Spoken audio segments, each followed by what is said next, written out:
Ma'am அடுத்தது துலாம். இந்த துலாம்க்கு எப்படி இருக்கு இந்த லக்ஷ்மி நாராயண யோகத்துல? துலா ராசி என்பர்களுக்கு அதிர்ஷ்ட ஸ்தானத்துல ஒரு அதிர்ஷ்ட கிரகம் அப்படின்னு சொல்லலாம். ஆக அதிர்ஷ்ட ஸ்தானத்துல பொதுவாக வந்து பார்த்தீங்கன்னா துலாக்கு அப்பானோட சப்போர்ட் கிடைக்குமா? கிடைக்காது.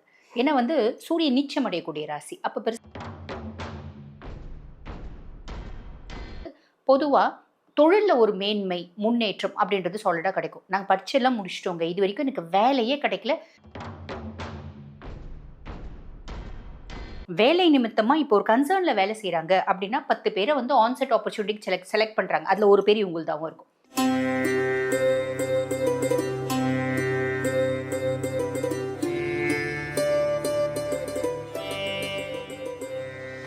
எல்லாருக்கும் வணக்கம். This is Balambika. உலகமெல்லாம் பார்த்து ரசித்து உங்களோட கமெண்ட்ஸ் எல்லாம் நாங்கள் பார்த்து நீங்கள் எங்களோட ஃபேன் ஆகி நான் உங்களோட ஃபேன் ஆகி அந்தளவுக்கு வந்து இந்த ஜோதிடர் யுகம் சேனல் வந்து அவ்வளோ ஒரு அழகான ஒரு வைப்ரேஷனோட ஒரு கமெண்ட்டோட அவ்வளோ அழகாக கொண்டு போயிட்டுருக்கீங்க. ரொம்ப சந்தோஷமாக இருக்குது. இதுக்கெல்லாம் நீங்கள் தான் காரணம். அதுக்கு முதல்ல உங்களுக்கு எல்லாருக்கும் மிகப்பெரிய நன்றி சொல்லணும். நாங்கள் வந்து நிறைய விஷயங்கள் உங்களுக்கு நாங்கள் தெளிவாக ஜாதகம் எல்லாமே நாங்கள் சொல்லிகிட்ருக்கோம். அதில் இன்றைக்கி ஜூன் மாதத்தில் லக்ஷ்மி நாராயண யோகம் அப்படின்னு ஒன்று இருக்குது. அப்படின்னா என்ன, அது எப்போ வருது, அது இந்த 12 ராசிக்கு எப்படி இருக்க போகுது அப்படிங்கிறத நம்ம யாரை அப்படி பார்த்து கேட்க போகிறோம் அப்படின்னா, ஜோதிட சிரோன்மணி டாக்டர் தீபா அருளாளன் அவர்களை தான் நம்ம பார்க்க போகிறோம். அவங்கக்கிட்ட தான் நம்ம நிறைய விஷயங்களை கேட்க போகிறோம். உங்கள் 12 ராசிக்கும் அவங்க நிறைய இந்த லக்ஷ்மி நாராயண யோகம் எப்படி இருக்குதுன்னு சொல்ல போகிறாங்க. கவனமாக கேளுங்க. கவனமாக இந்த வீடியோவை ஸ்கிப் பண்ணாமல் ஃபுல்லாக பார்த்தீங்கன்னா தான் அவங்க என்னென்ன சொல்கிறாங்க அப்படின்னு அது உங்களுக்கும் புரியும். ஓகேவா? அவங்கள சந்திப்போமா? வாங்க பார்க்கலாம். வணக்கம் மேம். வணக்கம் மேம். சொன்னேனே, நான் தான் அழகான ஒரு கோல்டு மகாலட்சுமி மாதிரி பாருங்கள். அவங்க எப்படி ஒரு மகாலட்சுமி மாதிரி அழகாக ஒரு அம்சமாக அஷ்டலக்ஷ்மி மாதிரி உட்காந்துருக்காங்க. நிறைய இப்போ நம்ம வந்து பார்த்துட்ருக்கோம். நிறைய விஷயங்களை வந்து நீங்கள் மக்களுக்கு சொல்லிகிட்ருக்கீங்க. நிறைய உங்களால் அவங்க நிறைய பயனடைகிறாங்க.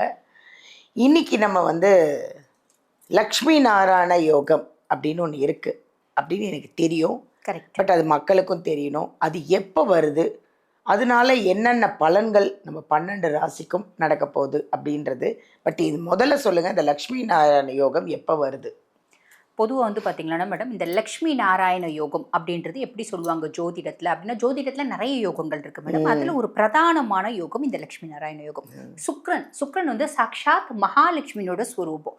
ஆக புதன் பகவான் வந்து பார்த்தீங்கன்னா சாக்ஷாத் பெருமாளனோட ஸ்வரூபம் அப்படிம்பாங்க. அதே மாதிரி சுய ஜாதகத்தில் புதன் வலுத்து இல்லை, புதன் கெட்டு போயிருக்கான் அப்படின்னாலும், அதே மாதிரி புதனை ப்ளீஸ் பண்ணணும், பசிஃபை பண்ணணும் அப்படின்னாலும் நம்ம பெருமாளை வழிபாடு பண்ணணும். ஏன்னா புதனுக்கு கடவுள் பெருமாள் தான், சுக்கிரனுக்கு கடவுள் மகாலட்சுமி தாயார் தான். ஆக இந்த 2 கிரகங்களுடைய இணைவு இது என்ன சொல்லுவாங்க அப்படின்னா லக்ஷ்மி நாராயண யோகம் அப்படிம்பாங்க. இந்த 2 கிரகங்களுடைய இணைவு எந்த இடத்துல இருந்தாலும், 1ஆம் பாவம், 2ஆம் பாவம், 3ஆம் பாவம், 12 பாவத்தில் எங்கே இருந்தாலும் அதுக்கான பலன்கள் அப்படின்றது இருக்க தான் செய்யுது. ஆனால் பிரதானமாக வந்து பார்த்தீங்கன்னா கேந்திரம் அப்படிம்பாங்க மேடம். கேந்திரம் அப்படின்றது 1, 4, 7, 10 இந்த பாவங்கள்ல இருக்கு அப்படின்னா, இந்த இணைவு இருக்கு அப்படின்னா முதல் தரமான லட்சுமி நாராயண யோகம் அப்படின்றது சொல்லுவாங்க. ஜூன் 22 ஜூன் 30 வரைக்கும் கடகத்துல இந்த சுக்கிரனும் அதே மாதிரி புதனும் இணைவு. இதுல இந்த பிற்பகுதி 22 to 30 இது லக்ஷ்மி நாராயண யோகமும் ஆக்டிவேட் ஆகும். அதே மாதிரி தனலட்சுமி யோகம்னுவாங்க, அதுவும் ஆக்டிவேட் ஆகும். Very good. அந்த தனலட்சுமி யோகம் அப்படின்னா என்னன்னா, குருவும் சுக்கிரனும் இணைவு. ஆக இது ஆக்டிவேட் ஆகும்.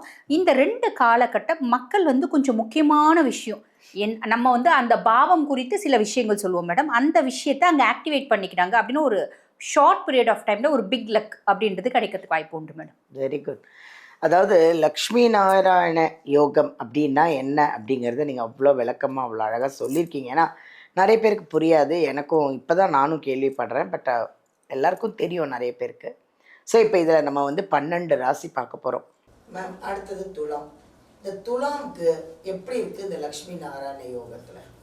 துலா ராசி என்பர்களுக்கு அதிர்ஷ்ட ஸ்தானத்துல ஒரு அதிர்ஷ்ட கிரகம் அப்படின்னு சொல்லலாம். ஆக அதிர்ஷ்ட ஸ்தானத்துல ஒரு அதிர்ஷ்ட கிரகம் என்ன பண்ணுவார், ரொம்ப நாளாக நான் வந்து பிஜி எழுதிட்டே இருக்கேன், எனக்கு வந்து இப்போ இது காம்படிட்டிவ் படிப்பு அப்படின்னு வச்சுக்கலாம் மேடம். எழுதிட்டே இருக்கேன். எனக்கு பெருசாக சீட் கிடைக்கவே இல்லை. இப்போல்லாம் எம்பிபிஎஸ் முடிச்சிடுச்சு, எம்டிக்கே எழுதிட்டே இருக்குது. பெருசாக சீட் கிடைக்கவே இல்லை. இந்த காலகட்டம் ஒரு முறை எழுதுதுன்னா கிடச்சிடும். இந்த காலகட்டத்தில் அந்த எக்ஸாம் க்ராஸ் ஆகுது அப்படின்னா எழுதுது அப்படின்னா கிடச்சிடும். இல்லைங்க ஆல்ரெடி எழுதிட்டோம், அது வந்து வெயிட்டிங் லிஸ்ட்டில் இருக்குது அப்படின்னா எனக்கு வந்து பேமெண்ட் தான் வந்திருக்கு, பெருசாக வந்து எனக்கு ஃப்ரீ கிடைக்கல அப்படின்னா ஏதோ ஒரு காலேஜில் எங்கேயோ ஃப்ரீ கிடச்சிடும். வெளிநாடு போனோம் அப்படின்னாலும் இந்த காலகட்டம் போயிடலாம். இதெல்லாம் ஒரு பெரிய ப்ளஸ் மேடம். அதுக்கும் மேலே அப்பானுடைய சொல்வாக்கு செல்வாக்கு அதிகரிக்கக்கூடிய காலகட்டம் அப்படின்னா அப்பானோட சப்போர்ட் பரிபூர்ணமாக கிடைக்கும் அப்படின்றது உண்மை. துளாராசி என்பர்களுக்கு இந்த காலகட்டத்தில் பொதுவாக வந்து பார்த்திங்கன்னா துலாக்கு அப்பானோட சப்போர்ட் கிடைக்குமா? கிடைக்காது. ஏன்னா வந்து சூரியன் நீச்சம் அடையக்கூடிய ராசி, அப்போ பெருசாக கிடைக்காது. ஆனால் இந்த காலகட்டம் வந்து பார்த்திங்கன்னா அப்பானோட சப்போர்ட் பரிபூர்ணமாக கிடைக்கும் அப்படின்னு சொல்லலாம். இதெல்லாம் ஒரு பெரிய ப்ளஸ். வெளிநாடு போய் படிக்க போகிறேன், வெளிநாடு வேலைக்கு போகிறேன், வெளிநாடு நான் படிச்சுட்டே வேலை செய்யலான்னு பார்க்குறேன், இது எல்லாத்துக்கும் ஏற்ற காலகட்டம். வெளிநாடு டூர் போகலான்னு யோசிக்கிறேன், 1 to 8க்குள்ளே அவங்களுக்கு அழகாக அந்த டூர் போகிறதுக்கான பிளான் மைண்டில் இருக்குது. பெருசாக அது வந்து செய்யலை, அது செய்யலான்னு கூட யோசிக்கல. அந்த 1 to 8க்குள்ளே அது போகிறதுக்கான அமைப்பு நிறைய வந்து துளாராசி என்பர்களுக்கு வந்துடும் அப்படின்னு சொல்லலாம். ஸோ இதெல்லாம் ஒரு பெரிய ப்ளஸ் மேடம். அதுக்கப்புறம் நம்மளுக்கு 22லேருந்து 30 வரைக்கும் இந்த 9 நாள் வந்து பார்த்திங்கன்னா கடகத்தில் வந்து பார்த்திங்கன்னா இந்த தனலட்சுமி யோகமும், அதாவது தனலட்சுமி யோகமும் ஆக்டிவேட் ஆகுது, லக்ஷ்மி நாராயண யோகமும் ஆக்டிவேட் ஆகுது. தனலட்சுமி யோகம் அப்படின்றது குருவும் சுக்கிரனும் இணைவு. லக்ஷ்மி நாராயண யோகம் அப்படின்றது சுக்கிரனும் புதனும் இணைவு. ஆல்ரெடி குரு வந்து அங்கே உச்சம் பெற்று அமர்ந்திருக்காரு. அதுக்கும் மேலே லக்ஷ்மி நாராயண யோகம் முதல் தரமான லக்ஷ்மி நாராயண யோகம். ஏன்னா 1, 4, 7, 10 கேந்திரத்தில் இருக்குது. அப்போ சாலிடாக துளாராசி அன்பர்களுக்கு பொதுவாக தொழிலில் ஒரு மேன்மை முன்னேற்றம் அப்படின்றது சாலிடாக கிடைக்கும். நாங்கள் பரீட்சையெல்லாம் முடிச்சிட்டோங்க, இது வரைக்கும் எனக்கு வேலையே கிடைக்கல, ஏறக்குறைய 6 மாதமாக 2 வருஷமாக எனக்கு நல்ல வேலை கிடைக்கணும், நான் படாத பாடுபட்டுருக்கேன். இந்த காலகட்டம் இவங்க என்ன எக்ஸ்பெக்ட் பண்ணுறாங்க அதுக்கு ஏற்ற மாதிரி வேலை கிடைக்கும். இப்போ ஒரு சிலருக்கு சந்தேகம் வரும், மேடம் 10ல் குரு இருக்கானே மேடம், 10ல் குரு பதவி பறி போகும் அப்படின்றது சொல்லுவாங்களே, அப்படின்னா இங்கே நம்ம பதவி பறி போகும் அப்படின்றத எடுத்துக்கவே முடியாது. இதை எப்படி எடுத்துக்கலாம் அப்படின்னா வேலை செய்கிற இடத்துல கொஞ்சம் ப்ரெஷர்ஸ் இருக்கும், அந்த ப்ரெஷரும் சுக்கிரன் வந்து இணையறதுனால காணாமல் போயிடும் அப்படின்னு சொல்ல இந்த பர்டிகுலர் காலகட்டம் 22 to 30 இந்த 9 நாளும் வேலை நிமித்தமாக அவங்க ஸ்ட்ரெஸ் ஃப்ரீயாக இருப்பாங்க. வேலை நிமித்தமாக இப்போ ஒரு கன்சர்னில் வேலை செய்கிறாங்க அப்படின்னா 10 பேரை வந்து ஆன்செட் ஆப்பர்ச்சுனிட்டிக்கு செலக்ட் பண்ணுறாங்க, அதில் ஒரு பேர் இவங்களுதாகவும் இருக்கும். 5 பேரை வந்து பார்த்தீங்கன்னா இன்க்ரிமெண்ட் ப்ரொமோஷனுக்கு செலக்ட் பண்ணுறாங்க, அதில் ஒரு பேர் இவங்களுதாகவும் இருக்கும். இந்த மாதிரி நிறைய நல்ல விஷயம் நடக்கும் மேடம். இது ஒரு கன்சர்னில் வேலை செய்கிறவங்களுக்கு ஓகே. சுயதொழில் வச்சு நடத்துகிறவங்களுக்கு இந்த காலகட்டம் அவங்க தொழில் நல்ல பீக்கில் போகும். இந்த விஐபி கஸ்டமர்ஸ்லாம் சொல்லுவாங்க பார்த்தீங்களா, ரொம்ப சிம்பிளாக சொல்லணும் அப்படின்னா நான் ஒரு சூப்பர் மார்க்கெட் வச்சு நடத்துகிறேன், சிம்பிளான சூப்பர் மார்க்கெட் தான். ஆனால் இந்த காலகட்டம் என்னவோ நிறைய விஐபி கஸ்டமர்ஸ் என்னோட சூப்பர் மார்க்கெட்டுக்கு வராங்க. வியாபாரம் பொதுவாக சாதாரணவங்க கொஞ்சம் பார்த்து பார்த்து வாங்குறாங்க அப்படின்னா ரொம்ப பெரிய ஆளுங்க முந்திரி பருப்பே 4 கிலோ 5 கிலோ வாங்குறவங்களா இருக்காங்க இல்லையா, பாதாம் பருப்பு 8 கிலோ 10 கிலோ வாங்குறவங்களா இருக்காங்க. அந்த மாதிரி கஸ்டமர்ஸ்லாம் எங்கள் கடைக்கு வராங்கப்பா, வியாபாரம் நல்லா டெவலப் ஆகுது. அதனால் அந்த மாதிரி கஸ்டமர்ஸ் வர்றதுனால தொழில் ஸ்தானத்தில் சுக்கிரன் என்ன பண்ணுவோம் அப்படின்னா அந்த தொழிலை வந்து பார்த்திங்கன்னா ஒரு பிரம்மாண்டமாக மாற்றுவோம். ஃபர்ஸ்ட் விஷயம் தொழிலே நல்லா டெவலப் ஆகும். அதுக்கும் மேலே நான் இந்த கன்சர்னு விஐபி கிளைண்ட்ஸ் நிறைய வரதுனால ரொம்ப சிம்பிளாக இருக்குது என்னோட சூப்பர் மார்க்கெட். நான் அதை கொஞ்சம் இன்டீரியர் டெக்கார்லாம் பண்ணி பெருசாக்கணும்னு பிளான் பண்ணுறேன். இதெல்லாம் செய்யறதுக்கான எக்ஸாக்டான காலகட்டம். உனக்கு அந்த மனசில் அந்த எண்ணம் அப்படின்றது தோணும், நீயே செய்ய ஆரம்பிப்ப. ஆக தொழிலில் மேன்மை முன்னேற்றம், தொழில் மேன்மை அடையுது முன்னேற்றம் அடையுது அப்படின்னா நல்ல லாபம் வரதானே செய்யும். தொழில் ஓகோன்னு போதுப்பா, எனக்கு வருமானத்தில் வாங்கி போய் வெளில தூக்கி போய் குப்பை தொட்டில் போட்டுற போகிற அப்படியா இருக்க போகுது இல்லை இல்லைங்களா. ஆக தொழிலில் மேன்மை முன்னேற்றம் நல்ல லாபம், அந்த லாபத்தினால குடும்பத்தில் நிம்மதி சந்தோஷம் மகிழ்ச்சி குதூகலம் அத்தனையும் கிடைக்க பெறும் மேடம். கவலைப்படணும் அப்படின்ற அவசியமே இல்லை. அதுக்கும் மேலே தொழில் ஸ்தானத்து குரு வந்து என்ன பண்ணுவார் அப்படின்னா நம்ம செய்யக்கூடிய ஒரு ஒர்க் பண்ணுறோம் அப்படின்னா அந்த ஒர்க்கில் ரொம்ப பர்ஃபெக்டாக நம்ம இருப்போம். அந்த வேலை சம்மந்தப்பட்ட ஆழ்ந்த அறிவு அப்படின்றத நம்ம கேதர் பண்ணிப்போம். அதே மாதிரி செய்யக்கூடிய தொழிலில் ஒரு ரூல்ஸு ரெகுலேஷன்ஸு நார்ம்ஸு கண்டிஷன்ஸ் எல்லாமே ஃபாலோ பண்ணி நேர்த்தியாக தொழில் செய்வோம். பொதுவாகவே துலாம் நேர்த்தியாக செய்யக்கூடியவங்க தான். இந்த காலகட்டத்தில் அவங்களோட நேர்த்தி அப்படின்றது இன்னும் அதிகரிக்கும் அப்படின்னு சொல்லலாம். நியாயம் தர்மம் பார்த்து தான் நான் எல்லாமே செய்வேன். ஏன்னா நான் துலாம் இந்த காலகட்டத்தில் ஒரு கல் கூடுதலாகவே நியாயம் தர்மம் பார்ப்போம் அப்படின்ற ஒரு விஷயம் மேடம். ஆன் தி ஹோல் எப்படி இருக்குது இந்த 2 காலகட்டமும் ஒரு சின்ன சின்ன முக்கியமான விஷயங்கள் நீங்கள் செய்கிறீங்க அப்படின்னா இந்த 2 காலகட்டமும் நீங்கள் யூஸ் பண்ணிக்கிறீங்க அப்படின்னா ரொம்ப நல்லது அப்படின்னு தான் மேடம் சொல்லணும் துலாம் பொறுத்த வரைக்கும். சூப்பர் சூப்பர் மேம், அழகாக சொன்னீங்க. துலாம் ராசிக்கு ஃபஸ்ட் கிளாஸாக இருக்குது, எல்லாம் தாண்டி அவங்களும் வந்திருக்காங்க, இப்போ நல்லா இருக்குன்னு சொல்லியிருக்கீங்க. Thank you ma'am.